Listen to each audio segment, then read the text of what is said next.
So as I'm sitting here in front of two famous economists, Hernan de Soto and Hans Hermann Hoppe, I wanted to extend a little bit on what I said previously, is that in capitalism you get paid to help others.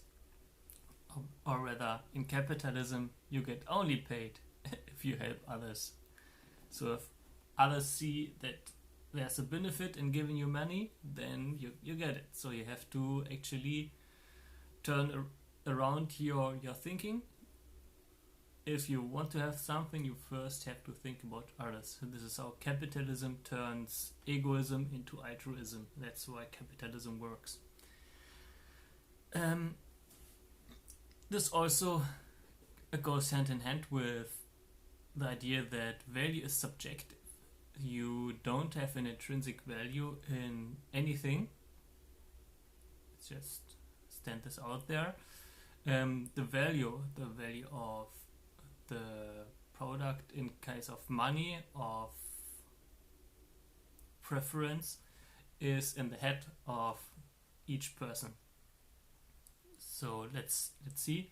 When I buy a coffee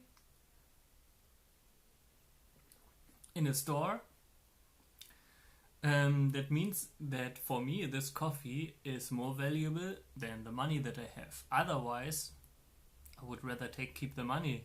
I'm not stupid.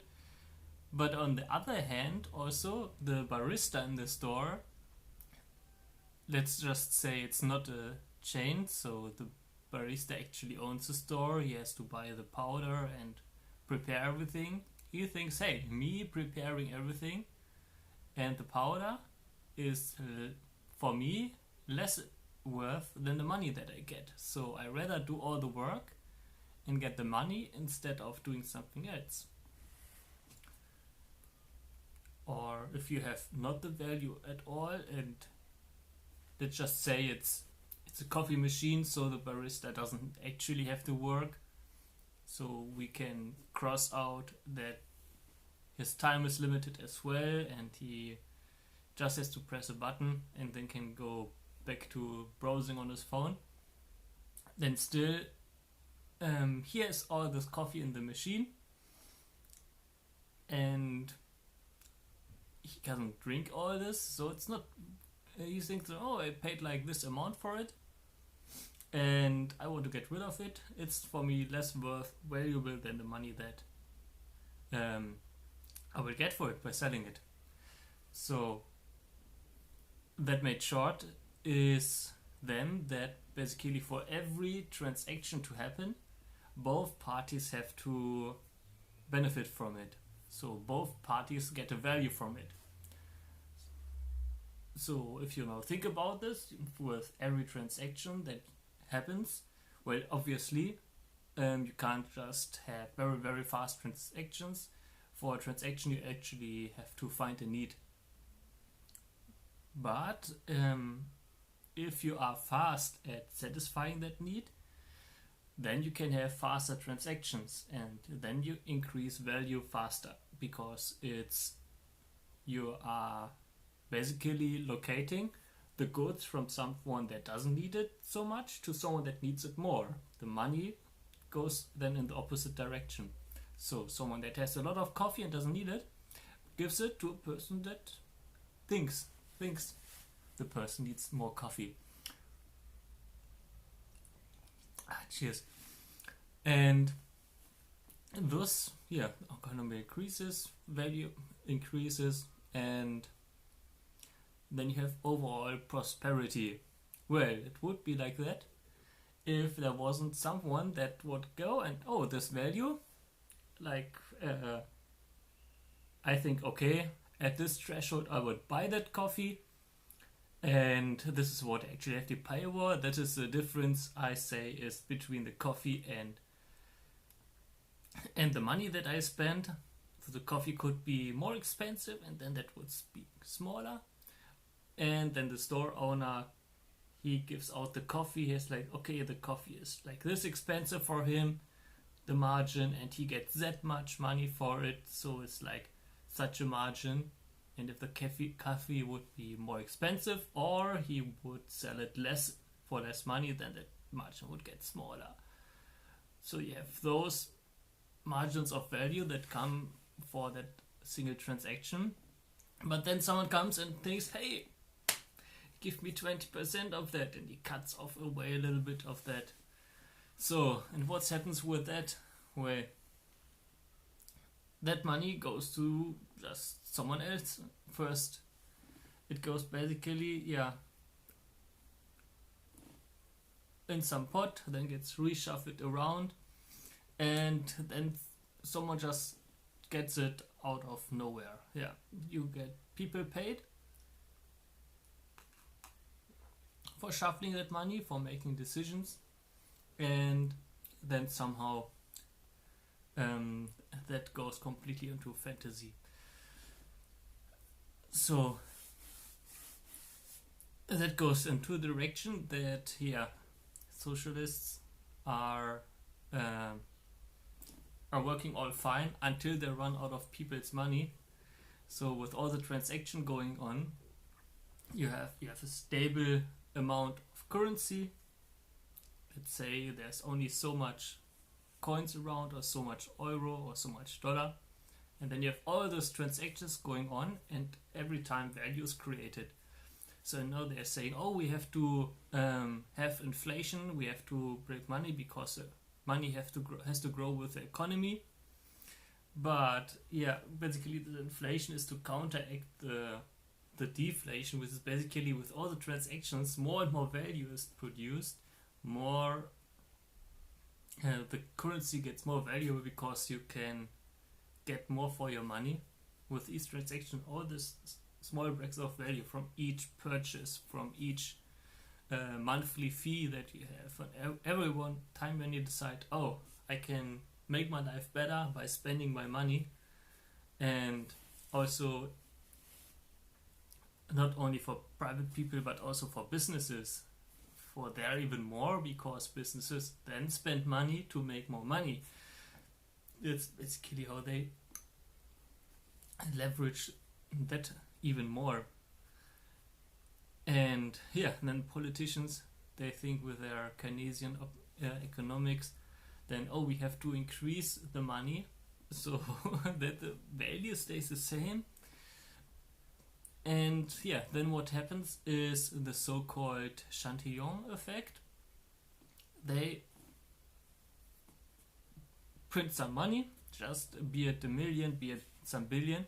So, but what do they do with it? Like, do they just hand it out to everyone? No, they just drop it like into some certain areas.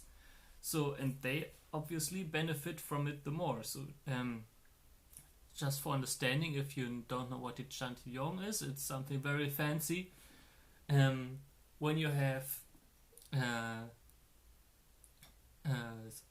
what is Prosecco glasses or something, or wine glasses, I'm not really sure, like champagne glasses, and then you build a pyramid out of it. You have two, then you put one on top and then next to it, and then you build a pyramid of it, and then something very fancy. Someone comes and then pours in the champagne in the top glass, that spills over into the glasses below, and optimally after some time all the glasses are filled. So but the Chantillon effect is that basically is the effect that counters what they wanted to reach with is trickle down economics, is that the value distributes over everyone, but the effect is, the people at the top that get the money the first, they have the value. And when the champagne or the money reaches the bottom of the people, when they have the effect, and when it reached them, then the inflation already took place, and their money is already devalued before they get the benefit from the money putting it into the market. So it's like just another tax. And then you have the government still taking money away from people that are successful, businesses, people that have money for trading, and then they give it to other people that are not successful. Politicians the most, probably people that are unemployed, or people that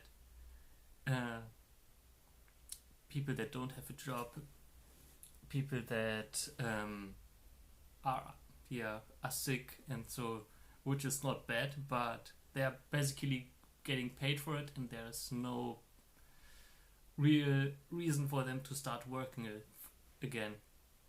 So that's very sad, not because everyone should work like labor, but everyone should do something that is of a benefit for someone else. That because this going and helping someone else, it's not about going to a factory and working for 40 hours. No, like, it's for social cohesion. It's just important for everyone that the person knows that himself is doing someone else a benefit, that is helping someone else and providing value. And if you just get paid for sitting at home and just get money from that, then you just deteriorate, and it's just a sad existence. And yeah, and that goes until the government runs out of money, because you have more and more people sitting at home getting more money. They can't be taxed, so they are a drain. And then the governments that pay them have less money for infrastructure projects, for investing in businesses, or for investing for infrastructure for businesses, for supporting them. So those businesses then, they rather go to other places where they're supported, where they have a good infrastructure, where they don't have to pay so much taxes, because our business have to pay taxes. The customer would pay them. The business doesn't have pockets to grab into. It's always people. And if you have the money that you need to pay, then you have to put it somewhere, and you have to get it somewhere, and that is the customer. So you make the products more expensive. So then the people on the down, the little one there, the customers have to pay that again. So yeah. So long story short, if I want to quote another economist, Henry Hazlitt, he said, the private sector of the economy is actually the voluntary sector, and the public sector of the economy is the involuntary, the coercive sector. And with that, see you soon.